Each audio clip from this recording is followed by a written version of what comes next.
sejak kebangkitannya, ulama bersama pengikut-pengikutnya istiqomah dan setia jaga akidah dan sunnah Rasulnya. Alhamdulillah segala puji baginya, ulama bersama pengikut-pengikutnya istiqomah dan setia menjaga agama manusia dan bangsa. Mari kuatkan niat kita, kita bulatkan tekad kita, terus lanjutkan amal kita, mengembangkan hikmah kita. Assalamualaikum warahmatullahi wabarakatuh.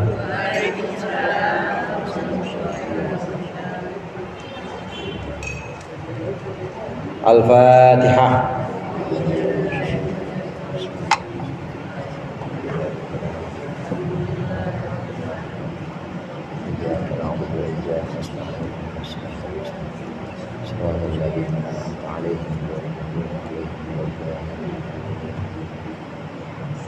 Bismillahirrahmanirrahim. Alhamdulil muallimil tullabi wa musahhiril khairi liman yata'allamu. Tsumma assalatu wassalamu ala nabi wa alihi wa sahbihi jayu'bamu. Ya Rabbana kaffir 'anna dhunubana wa walidina wa liman huwa muslimun. Nad'uka Allahumma ilman nafi'a min yawmina ilal hisabi yaqumu. Amin amin amin wa ya fattahu. Amin amin amin wa ya alimu. Alhamdulillah, alhamdulillahilladzi ahya bi dzikrihi quluba ibadihi al-arifin wa amata an bawatinihim hujbal khafa'i faqamu li irsyadil ibadi ila ulumiddin.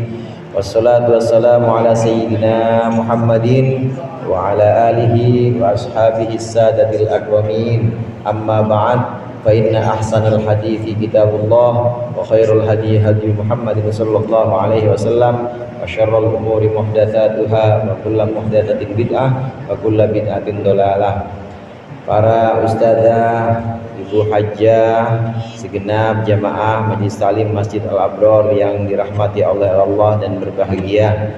Alhamdulillah pada sore hari ini kita berkumpul kembali melanjutkan pengajian rutin kita. Mudah-mudahan apa yang tadi sudah dibaca, zikir-zikir dan wiridan, apa yang akan kita baca menjadi sesuatu yang bermanfaat di dunia wal akhirah. Amin ya rabbal alamin. Selesai sholat atau ba'da sholatil maktubah, selesai sholat fardu yang 5 waktu, kita disunnahkan, dianjurkan untuk membaca zikir-zikir. Zikir-zikir ini bisa menjadi penambal, bisa menjadi pelengkap dari kekurangan-kekurangan sholat kita. Kira-kira kalau dalam sholat kita masih ada yang kurang khusyuk, maka bisa ditambal dengan zikir ini. Kalau dalam sholat kita ini masih ada yang kurang sempurna, maka bisa disempurnakan dengan zikir-zikir ini. Nah, zikir yang sudah kita bahas kemarin itu diantaranya istighfar, astagfirullahaladzim alladzi la ilaha illa huwal hayyul qayyum wa atubu ilaih 3 kali. Ini bisa menghapus dosa-dosa meskipun dosanya dosa besar. Ini dilakukan setiap habis sholat. Sehari berapa kali sholat, Bu? 5 kali. 5 kali ibu mandi, 5 kali ibu bersih-bersih. Kira-kira masih ada sisa kotoran nggak tuh? Masih ada sisa kotoran nggak tuh, Bu? Masih. Kalau masih, ya berarti banyakin lagi istighfarnya. Sholat diumpamakan seperti sungai yang mengalir di depan rumah orang-orang muslim, dan kita setiap harinya mandi 5 kali. Dengan perumpamaan ini, dengan sholat, maka dosa-dosa kita insya Allah udah terhapuskan semuanya. Amin. Begitu juga dengan zikir-zikir, dengan istighfar setelah selesai sholat, ini juga bisa menjadi pengampun untuk dosa-dosa kita semua. Jadi sepertinya udah nggak ada dosa, begitu. Itu yang diharapkan oleh Rasulullah SAW. Dengan sholat ini maka kita umatnya ini akan senantiasa terhapus dari dosa-dosa kecil maupun besar. Perumpamannya, kalau ibu punya meja ditaruh, meja kayu, meja ditaruh jalan, kena debu, kena asap knalpot, ketumpahan bakso orang lewat, itu kalau nggak dibersihin bertahun-tahun, kira-kira ngebersihinnya susah apa gampang, Bu? Susah. Tapi kalau begitu kena debu, dilap lagi, kena debu, dilap lagi, sehari 5 kali. Gampang apa susah bersihnya, Bu? Gampang. Demikian juga sholat. Demikian juga sholat ini bisa membersihkan, seperti kita membersihkan perabotan rumah kita rutin. Kalau dibiarkan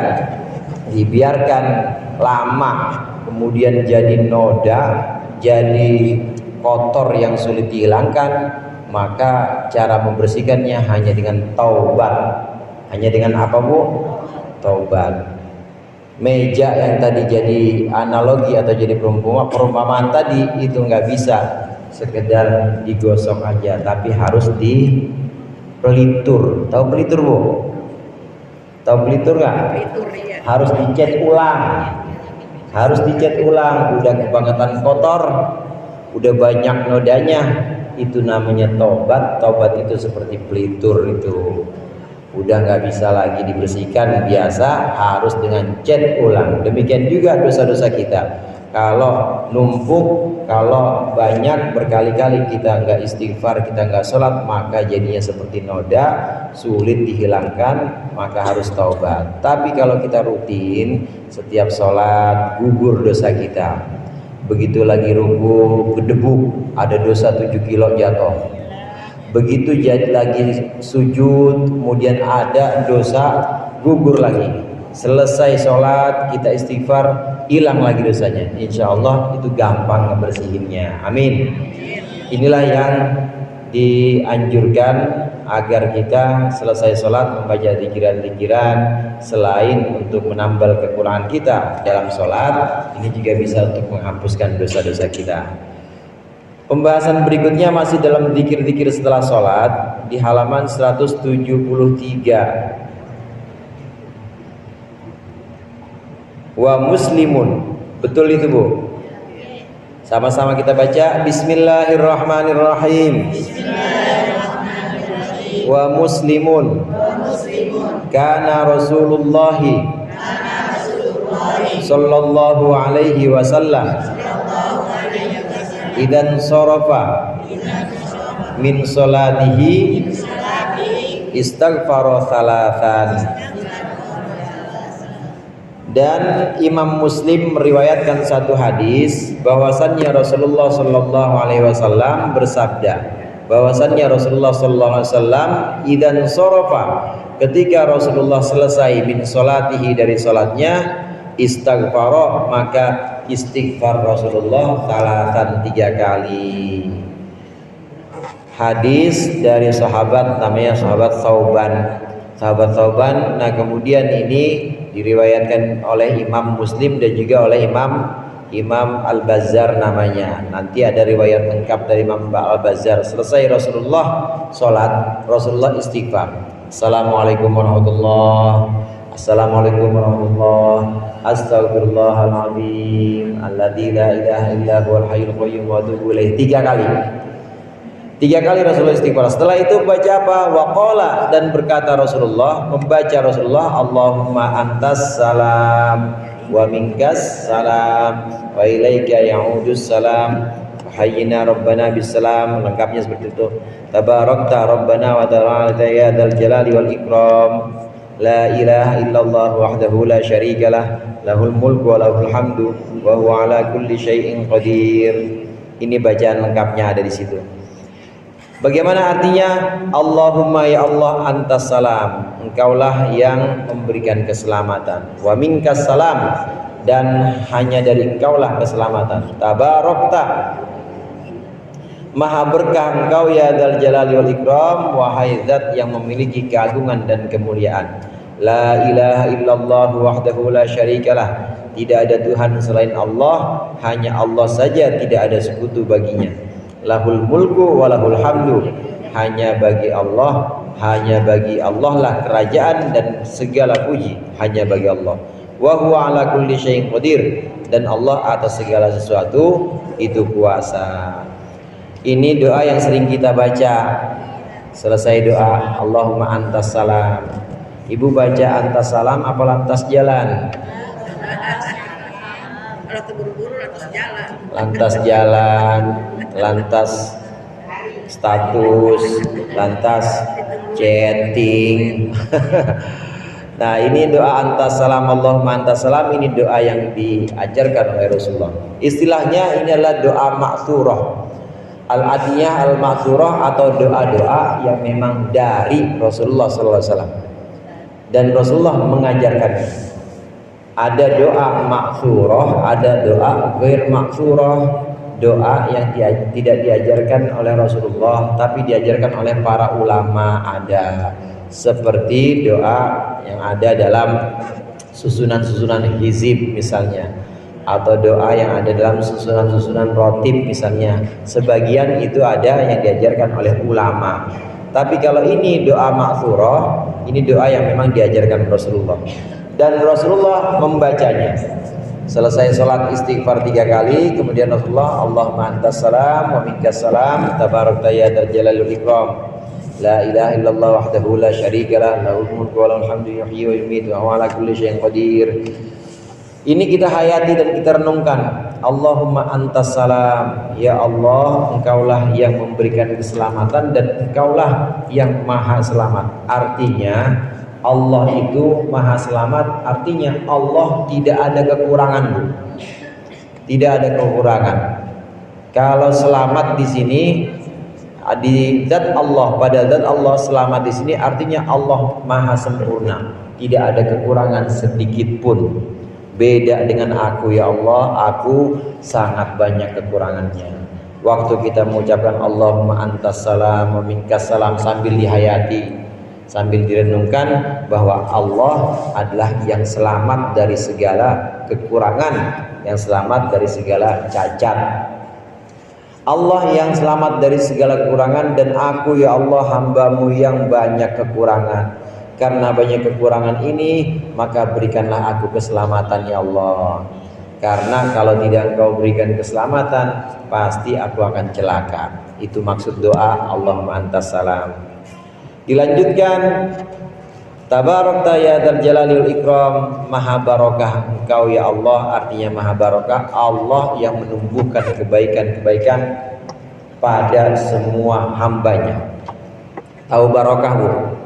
Bu, tahu barokah nggak? Barokah itu ziyadatul khair, tambahnya kebaikan. Dikasih doa sama guru, doanya dipakai terus dan doanya manjur. Ibu-ibu dikasih doa dari guru, kemudian ibu ngasih lagi ke anak ibu di rumah, dipakai terus, padahal doanya pendek, dipakai terus sama anak ibu dan dipakai terus manjur juga. Anak ibu nanti kasih ke cucu. Ini meskipun sedikit tapi banyak. Meskipun sedikit tapi kebaikan-kebaikannya melimpah, namanya barokah. Sedikit meskipun sedikit tapi barokah. Apalagi banyak barokah. Pengen gak yang begitu? Dikit barokah. Nah, Allah maha memberi barokah. Barokah di sini tambahnya kebaikan. Meskipun cuma sedikit, ini bisa banyak kebaikan-kebaikannya. Tumbuh terus kebaikannya, nggak putus-putus, namanya barokah itu. Giliran ada kebutuhan, ada yang memenuhi. Giliran ada keperluan, kemudian ada yang bisa membantu. Giliran ada hajat, Allah mengabulkan, namanya barokah. Kelihatannya biasa-biasa aja, kelihatannya secara zahir yaitu tidak ada yang melimpah, tapi sebenarnya itu selalu Allah sediakan, namanya barokah itu. Nah, Allah tabarakta ya dzal jalali wal ikram, maha barokah engkau dan maha barokah engkau wahai zat yang memiliki keagungan dan kemuliaan. Kemudian la ilaha illallah wahdahu la syarika lah, lahul mulkul hamdu yuhyi wa yumiitu wa huwa ala kulli syai'in qadir. Wa huwa ala kulli syai'in qadir. Dan dia Allah maha kuasa atas segala sesuatu. Allah qadirun, Allah maha kuasa atas segala sesuatu. Sifatnya namanya kudrah. Kudrah itu artinya kuasa. Kuasa itu kuat, mampu. Mampu. Contoh-contoh kekuasaan Allah yang luar biasa itu banyak terjadi pada mukjizat. Biasanya onta keluarnya dari ibunya onta apa dari batu, Bu? Dari ibunya onta. Ini kuasa Allah, onta bisa keluar dari batu. Mujizatnya Nabi Soleh. Air bisa dipotong apa enggak, Bu? Bisa dipotong air? Enggak bisa. Tapi kuasa Allah, laut itu dipotong oleh Nabi Musa, dibelah. Namanya kuasa Allah itu. Bulan yang sedemikian jauh dan besar, lebih besar dibanding manusia, itu bisa dibelah. Ini kuasa Allah, mujizatnya Nabi Muhammad. Semua itu adalah peristiwa-peristiwa yang sifatnya di luar kebiasaan. Di luar kebiasaan itu artinya kita agak asing saja, kita aneh aja ngelihatnya. Itu namanya peristiwa yang di luar kebiasaan. Kalau air disiram ke sejadah, sejadahnya basah apa panas? Basah, kebiasaannya basah. Kita biasa menyaksikan perkara-perkara atau peristiwa-peristiwa yang biasa-biasa aja. Kalau api ditempelin di sejadah, kira-kira sejadahnya basah apa kebakar, Bu? Kebakar. Itu kebiasaan-kebiasaan yang sering kita lihat. Tapi di luar kebiasaan itu, Allah kuasa untuk menciptakan yang di luar kebiasaan. Namanya kejadian luar biasa. Disinilah ada mukjizat. Allah kuasa. Ada orang nggak kerja, ada orang di rumah aja, tapi dia melimpah ruah kekayaannya, itu Allah kuasa, bisa juga. Namanya di luar kebiasaan. Ini perlu dibedakan dengan mustahil. Dalam pelajaran akidah atau tauhid, sering saya sampaikan kita harus bedakan antara mustahil dengan mungkin. Bulan dibelah itu namanya peristiwa yang mungkin, tapi memang di luar kebiasaan. Laut dibelah itu peristiwa yang mungkin, tapi di luar kebiasaan. Sebutannya luar biasa. Onta keluar dari batu itu namanya peristiwa mungkin. Sebutannya luar biasa. Mungkin, itu bukan mustahil. Saya lagi ngajar bisa terbang, Bu, saya lagi ngajar bisa terbang.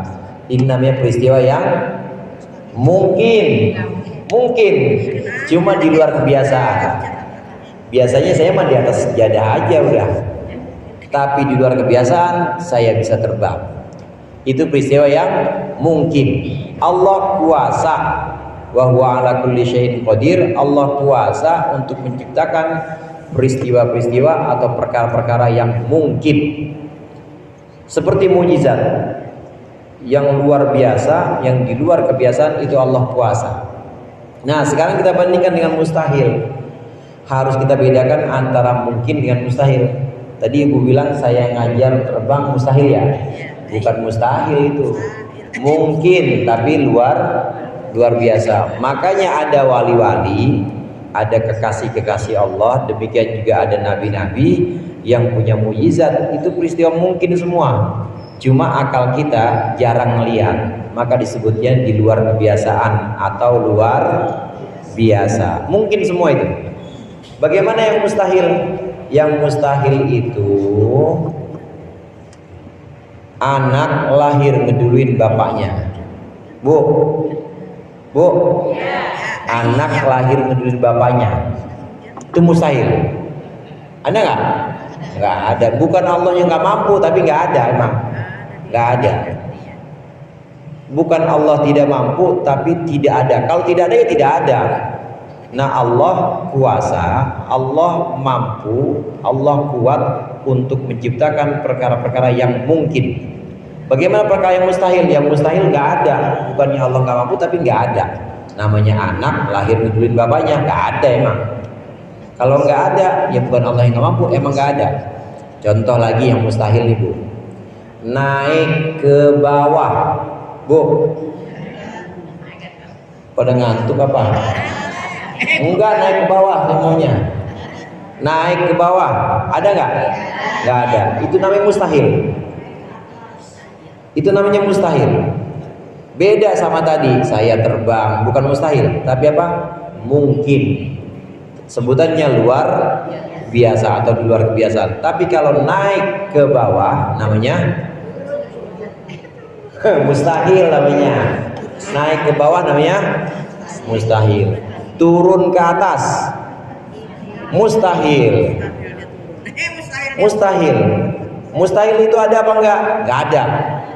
Jadi kalau ada pertanyaan, misalnya ada pertanyaan, Allah kan kuasa ya Ustaz. Allah kan maha kuasa. Apakah Allah bisa menciptakan makhluk yang turun ke atas? Apakah Allah mampu menciptakan makhluk yang turun ke atas? Itu Allahnya yang tidak mampu atau pertanyaan yang salah? Pertanyaan yang salah. Orang namanya turun kemana? Ke bawah. Jadi turun ke bawah itu mustahil. Mustahil itu nggak ada. Kalau nggak ada ya nggak ada. Kalau nggak ada ya tidak ada selamanya. Nah, maka perkara-perkara dalam akal kita itu harus kita bedakan. Ada yang mungkin seperti kejadian luar biasa, meskipun itu aneh, meskipun itu bikin kagum, itu mungkin semua. Mujizat-mujizat mungkin. Karomah para wali mungkin. Karomah para wali itu semua bagian dari yang mungkin, bukan mustahil, mungkin. Nah, adapun yang mustahil ini selamanya tidak ada. Contoh yang mustahil yang paling penting dan ini hubungannya dengan tauhid, dengan akidah. Tuhan lebih dari satu, mustahil. Kalau lebih dari satu namanya bukan Tuhan. Namanya apa? Namanya pengurus. Ada wakil, ada ketua, ada sekretaris, bendahara, segala macam. Kalau udah lebih dari satu berarti dia kerjasama. Kalau dia kerjasama berarti itu menunjukkan bahwa mereka itu lemah semuanya. Ngurusin langit aja pakai rame-rame, ngurusin bumi aja pakai rame-rame, ngurusin makhluk pakai rame-rame. Namanya udah bukan Tuhan. Namanya dia pengurus alam. Atau namanya dia jamaah. Jamaah yang ngurusin alam. Tuhan apa bukan? Bukan. Jadi Tuhan wajib berapa, Bu? Satu. Kalau lebih dari satu mustahil. Mustahil Tuhan satu. Ini tauhid atau akidah. Akidah kita yang ada dalam la ilaha illallah ini sangat sesuai dengan akal. Mustahil akal kita, ya akal kita memastikan mustahil Tuhan lebih dari satu. Kalau lebih dari satu namanya bukan Tuhan, namanya pengurus, namanya partner, namanya jamaah lagi. Jadi bagaimana? Lemah tuh semuanya. Ngurusin alam aja pakai rame-rame namanya bukan Tuhan. Kalau lemah namanya bukan Tuhan. Padahal Tuhan itu maha kuat, jadi harus satu. Nah, ini hal-hal yang mustahil. Ini perkara-perkara yang mustahil kita bedakan dengan yang mungkin. Termasuk yang mustahil, Tuhan lebih dari satu, itu mustahil.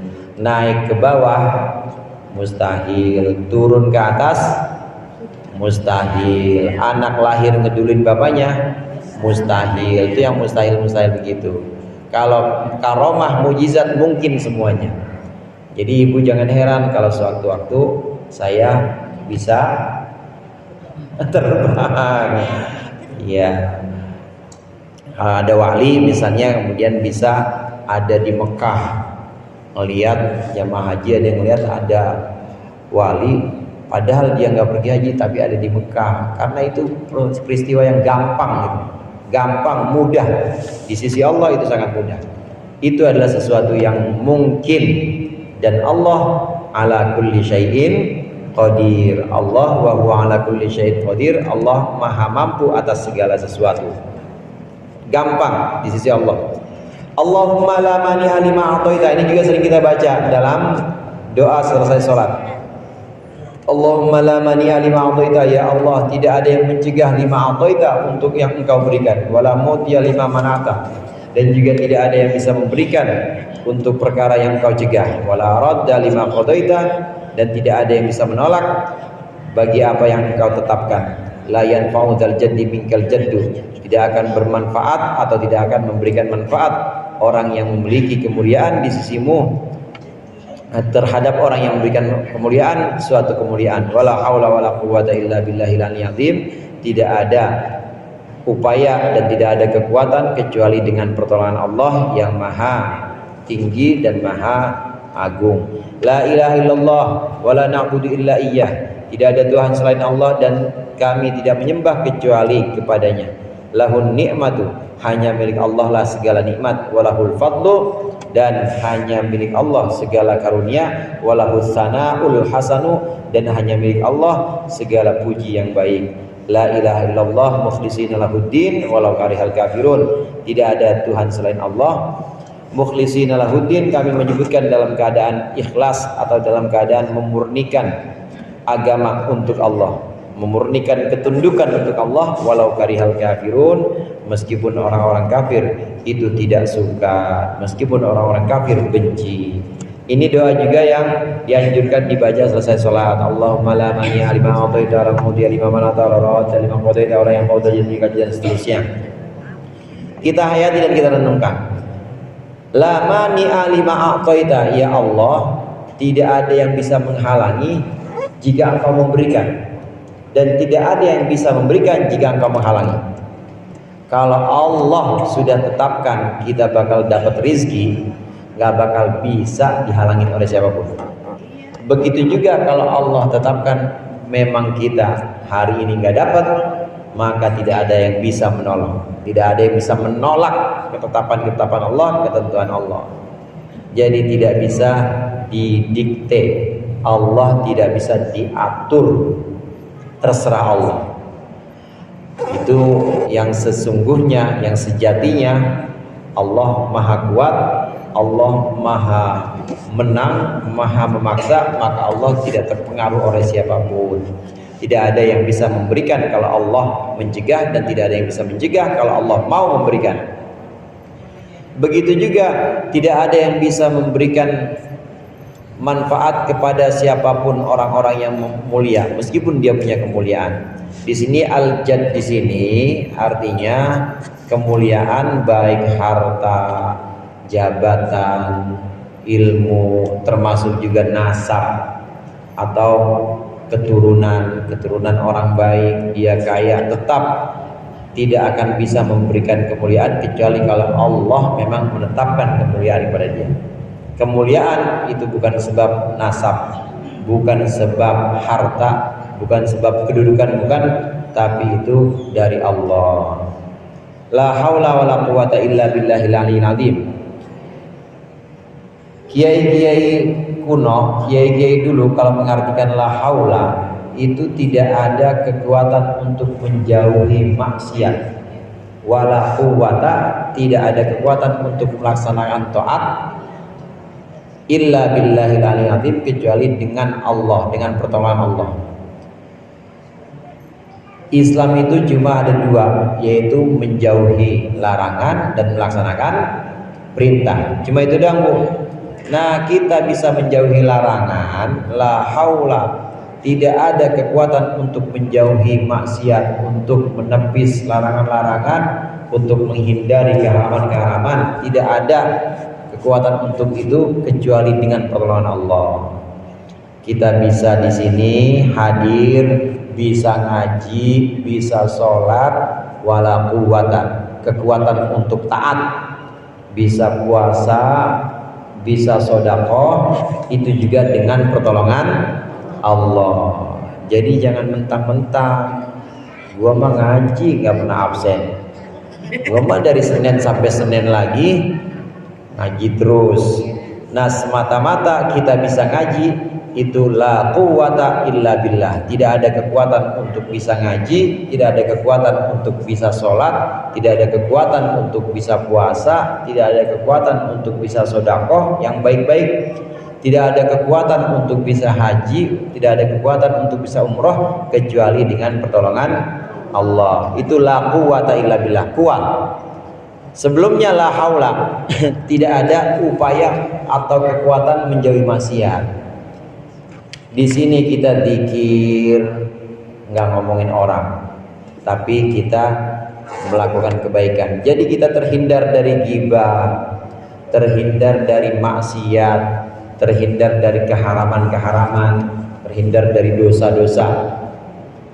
Nah, itu bukan bolehnya kita, bukan kebisaan kita itu. Siapa yang menuntut kita? Cuma Allah. Ini maksud la haula, tidak ada kekuatan atau kebisaan untuk menghindarkan maksiat kecuali dengan pertolongan Allah. Jadi jangan mentang-mentang, jangan mentang-mentang gua mah ustad. Gua mah bukan ustad, ustad. Saking ini ya, gua mah ustad. Gua mah kagak pernah maksiat, gua doang yang bisa. Nggak boleh.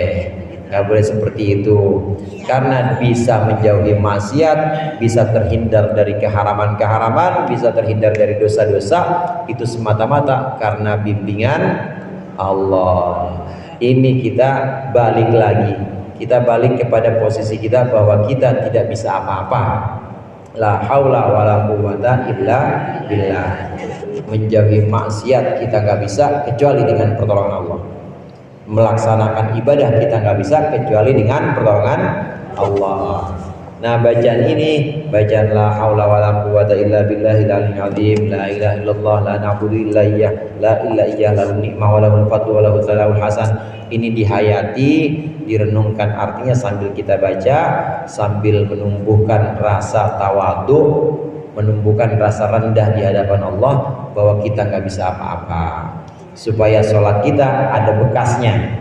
Jadi kita sholat cuma jangan merasa paling benar, kita zikir cuma jangan merasa paling bisa. Bagaimana caranya? Dengan baca zikiran-zikiran ini sambil dihayati maknanya. La haula wala quwwata illa billah. Mudah-mudahan bermanfaat. Lebih kurangnya saya mohon maaf. Wallahul muwaffiq ila aqwamit thoriq. Assalamualaikum warahmatullahi wabarakatuh.